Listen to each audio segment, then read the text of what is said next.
Good day, welcome to Eniapoli channel. Today on Motivational Words, we'll be talking about LD relationship and the benefits to human health, physically, mentally, emotionally. The psychologist in this video you are going to watch made a 75 years old study on what keeps people happier, healthier, despite the challenges and stress of life. Social connections, according to the psychologist, is good for us, and loneliness kills. Living in the midst of conflicts is not really good for us and could cause brain damage. Let us watch this video for more insights. I'll be right back. What if we could study people from the time that they were teenagers all the way into old age to see what really keeps people happy and healthy?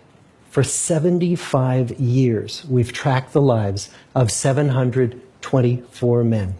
About 60 of our original 724 men are still alive, still participating in the study, most of them in their 90s. When they entered the study, all of these teenagers were interviewed, they were given medical exams. We went to their homes and we interviewed their parents. And then these teenagers grew up into adults who entered all walks of life. They became factory workers and lawyers and bricklayers and doctors, one president of the United States. And when about a decade ago we finally asked the wives if they would join us as members of the study, many of the women said, "You know, it's about time." So what have we learned? The clearest message that we get from this 75-year study is this: good relationships keep us happier and healthier. We've learned three big lessons about relationships. The first is that social connections are really good for us and that loneliness kills.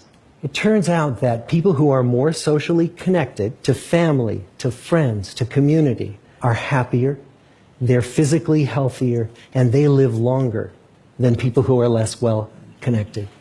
And the sad fact is that at any given time, more than 1 in 5 Americans will report that they're lonely.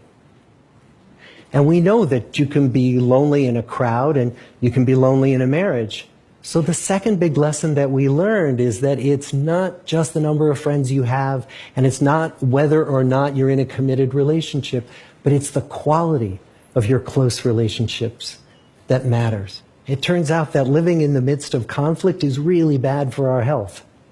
High conflict marriages, for example, without much affection, turn out to be very bad for our health, perhaps worse than getting divorced.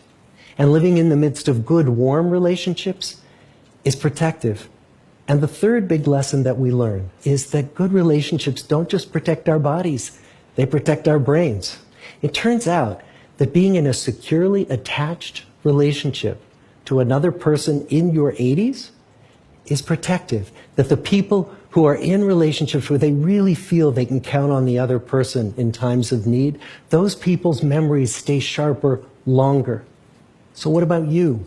Let's say you're 25, or you're 40, or you're 60. What might leaning into relationships even look like? It might be something as simple as replacing screen time with people time, or livening up a stale relationship by doing something new together. Long walks or date nights, or reaching out to that family member who you haven't spoken to in years. The good life is built with good relationships. Thank you and welcome back. Hope you have learned 1 or 2 lessons from the video on how to keep healthy relationship, how important is good relationship, and how important is social connections to your brain, health, and emotions. Join us in the next episode of Motivational Words. My name is Asai Bankole.